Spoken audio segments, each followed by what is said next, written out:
First of all, thank you very much. Thank you for doing this here. I was telling the foreign minister who I have met now. I've been there like 8 months. I've seen you like 12 times. So we see each other, well, never in the States, but around the world. I was explaining a little bit about the historic nature of this hotel. This is a very young city, relatively speaking. So I said, this is an old hotel by our standards, not by Polish standards or European standards. But it's also a place that over the years has hosted many events such as this, events geared towards the cause of freedom and liberty around the world. I've come here to many different events that have been about freedom and liberty, but obviously especially about Cuba. And I say about the age of the hotel because it's hard to believe, as you were walking through the examples of Lech Walesa and the Polish experience, that communism is still a scourge, that it's still, despite its failure everywhere it's been tried, despite not just its economic failure, but its social failure, its destructive influence that it has on every society it's ever touched, it still remains a presence in different pockets of the world. And for those of us who live in this community and who have been raised in this community, just 90 miles from our shores. Now, what I'm about to say is not a criticism of anybody. I have never lived in an oppressive regime. Some of you have, but many of us have never lived or been the target of political oppression at the level that is faced in Cuba. And so I don't mean this as a criticism to anyone, but frankly, many times the moment comes where it's just easier to leave. It's easier to leave the country. Sometimes you're forced to do so by force. Other times you travel abroad and are allowed to return. What has always struck me about Berta Soler and those who join her is that she has refused to leave. Again, this is not a criticism of those who have left, because it's perfectly understandable that there comes a moment where perhaps you can be more successful and more effective from the outside than you are from the inside. But her refusal to leave, her refusal to continue to live under the conditions that she lives under, which are incredibly oppressive, that deny her the basic rights, including the right to go to church every Sunday, is a source of incredible admiration for all of us. It's something we should all deeply admire and appreciate. She is, despite, I think those of us who are involved in the cause of freedom and liberty know exactly who she is and what she's been about. I think more people need to know about what she's done, about how inspirational she is. You said something in your comments was exactly right. This was not a political person. Frankly, political activism in Cuba is not something that's encouraged or rewarded unless you're active on behalf of the regime and their so-called fake revolution. Her willingness to step forward because she identified and saw oppression, she saw wrongdoing, and was willing not just to raise her voice to criticize it, but to actually take action against it in a peaceful way, has defined the rest of her life and imposed on her tremendous cost for those and for those around her. Now, I do think that part of today's credit needs to go to so many who have supported her in this endeavor. And we're so grateful for your support to her now. And not just the prize that comes with it, which will certainly be put to good use, but just saying the name and telling the story in front of these cameras, in front of this audience, and in a way hopefully being noticed by more, is an incredible sign to so many that of what she's done and how special it truly is. Freedom is not actually a natural human instinct. If you think and you study history, almost the entirety of human history has been defined by oppression. Few people up until just a couple hundred years ago even had a choice on who governed them. So if you look at the course of human history, freedom as we understand it, the freedom of speech, the freedom of expression, the freedom of religion, all these freedoms that I think we take for granted on a daily basis in our own lives are really not the norm. They've been the exception. Now, what it tells you is that it lives in the human spirit, but has not been a part of the human behavior.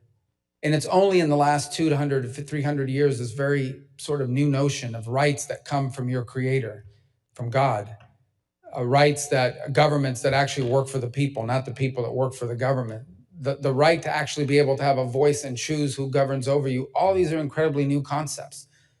And what is true about human nature is that they are constantly being challenged.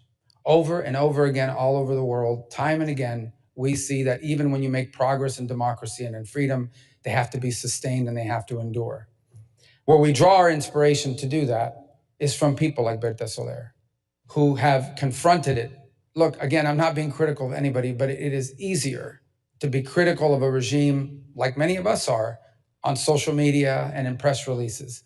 It's a lot harder to actually confront it in person with real consequences in your daily life. And so we're here today to honor for what she's done and what she continues to do. In so many ways, this is not just a plaque, this is an award that I will go towards being able to continue to carry that out.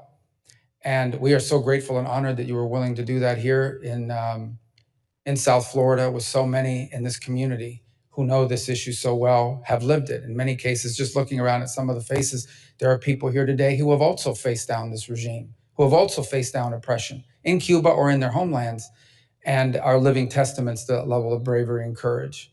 So thank you for scheduling this here, for making it possible for me to be a part of it. I'm honored to be a part of it. We're grateful. I want to say one more point, and it's important. Your government in Poland has been an extraordinary ally in the cause of liberty and freedom. There are other countries that were liberated from the yoke of tyranny and can be helpful from time to time, but there is none in the world that's been more helpful, more steadfast, and more aligned with us, including in Cuba, than the government of Poland.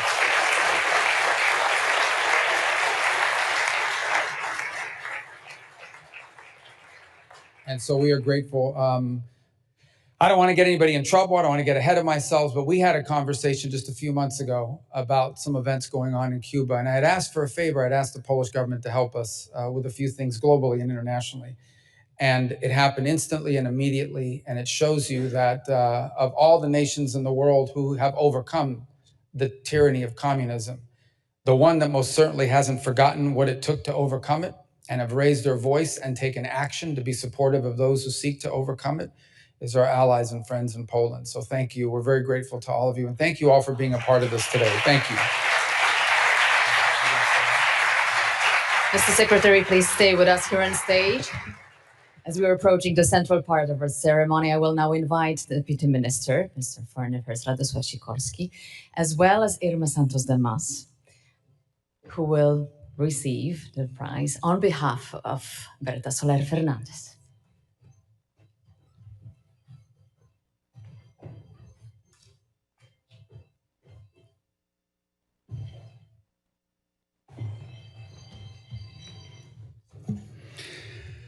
As I have already mentioned, because of the oppression that she faces in her homeland, Berta Soler cannot be with us today.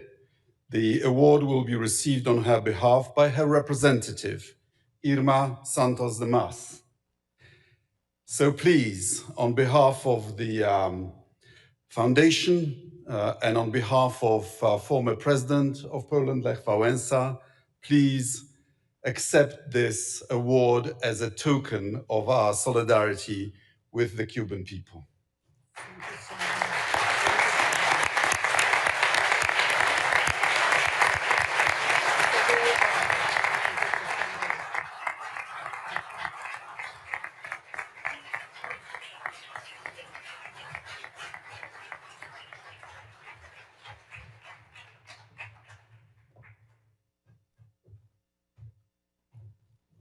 Ladies and gentlemen, we have a pre-recorded acceptance speech by Berta Soler Fernandez.